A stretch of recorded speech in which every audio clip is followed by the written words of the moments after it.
Hey guys, Michelle here. Today I'm back with another YouTube video to talk to you about why GPA isn't everything.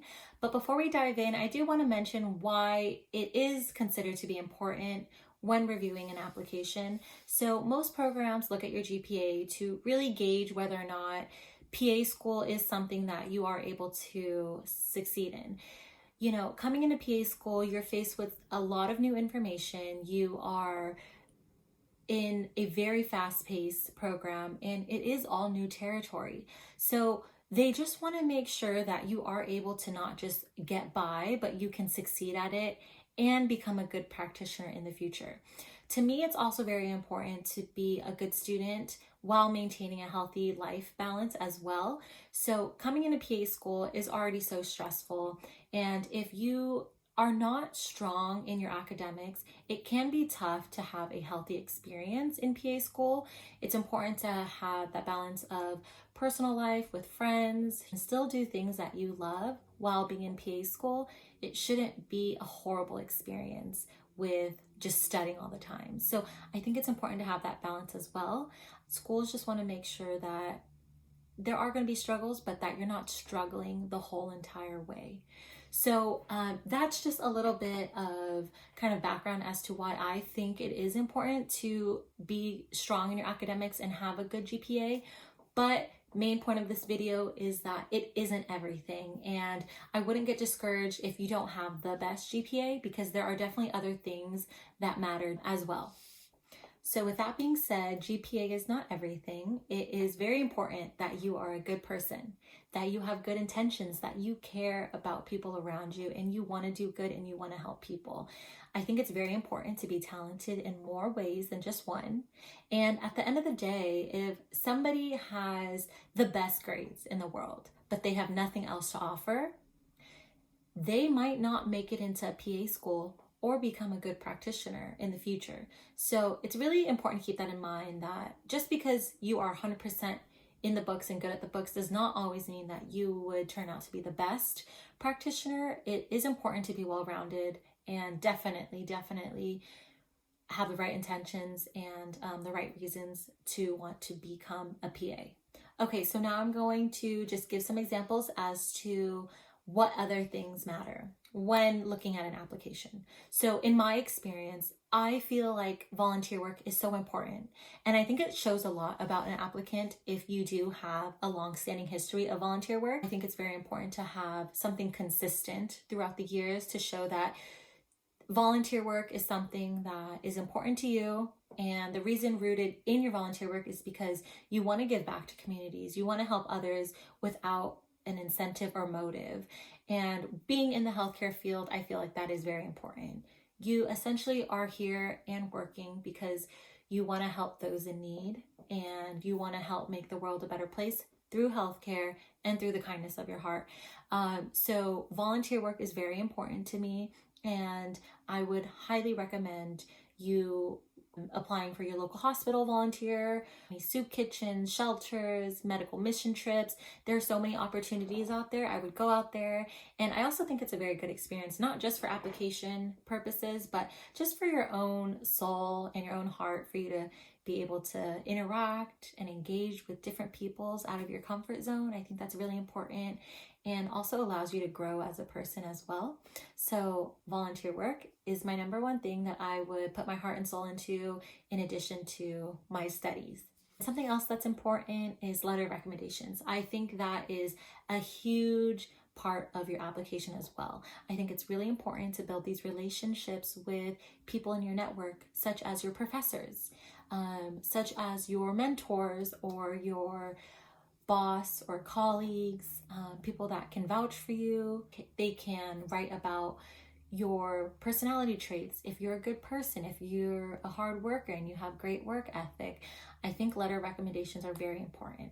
So my advice to you is to be very personable with your professors.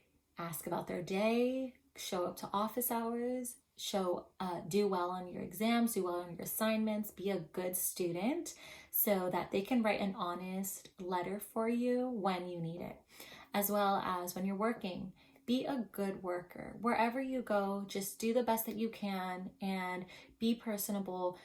take that extra step to ask them how their day was, to get them gifts during holidays or write them a nice letter or email. Just show your appreciation and really show that you're in it for the right reasons. I'm sure that your faculty or your professors will be more than happy to write this for you because they want you to succeed and go far in your life and help others as well. So just be a good person, show that you care, and I don't think that you should have any trouble getting a letter of rec. Next is healthcare experience. I think it's very important before applying into PA school to either shadow, to work in a healthcare setting, patient care hours. It's important because schools will see that, okay, you have worked in this setting for X, Y, and Z months or years, and you know the foundation of a medical team, you know basic medical terminology, and it shows that you are here for the right reasons. You've experienced it, you've gone through it, and you're still saying, this is what I want to do. So I think it's important to have that on your application because you learn so much in the work and clinical setting that it can only put you at an advantage. So I think that's very important. So bottom line in all of this, it is very beneficial to be a well-rounded person. So in addition to your studies, in addition to your work and volunteer hours, what do you like to do for fun? What is your extracurricular activities? Whether that is sports or music or reading or writing, traveling, whatever it is you do, be personable. Having extracurricular activities really allows the faculty to humanize you, really connect with you, because they're looking through so many applications. They need something unique and different for them to say, this person sticks out, this person seems adventurous and well-rounded and interesting. Let's read more about them. So talk about your extracurricular activities.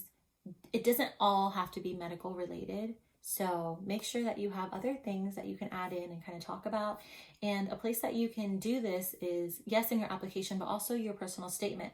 Personal statement is so important because you get to talk about you. You are so unique. And I know sometimes that's hard to believe. You think that you are like everybody else. There's nothing that makes you stick out, but just try to dig a little bit deeper and make it clear who you are, what you like, your path, your journey. It's so different than other people. So this is your chance. Personal statement is huge, huge, huge. Try to make it unique, and also be sure to get people to read it. Let them tell you their real thoughts on it. You can always edit it and do multiple drafts. I can't even tell you how many drafts I did, but I really, at the end, when I did have my final draft, it looked completely different than my first draft, but I felt like I was able to showcase who I was, talked about my volunteer work, talked about my hobbies, talked about my family, and how I got to where I am today. And I think that it was a strong and vital part of my application that really helped me to make myself competitive. And also, the last thing that I want to mention is I think it's very important to have strong interview skills. So yes, interviews can be very daunting, but you can practice. It's something that you practice. You do mock interviews and you show the faculty and the interviewers that you are able to hold a intellectual conversation. You are able to be personable. You can talk to people and make them feel comfortable. So that just comes with practice. Just put time and effort into that when the time comes and you'll be great. So those are some of the things that I think are very important in addition to GPA that can make you really stand out as an applicant. My last final thing that I want to let you guys know is don't be discouraged if you don't have the best GPA. Schools understand that most people don't know what they want to do when they're an undergrad, and that's perfectly okay. I think what's important is that you have an upward trend. Let's say you don't do well in undergrad because you had no direction or purpose. But once you figured it out and you retook classes and you took more classes, you were able to get good grades. Maybe during the last 50 or 60 units. That shows a lot. That shows that you have the direction, and once you put your time and effort into it, you were able to succeed and do well. So don't give up and just push through and explain yourself.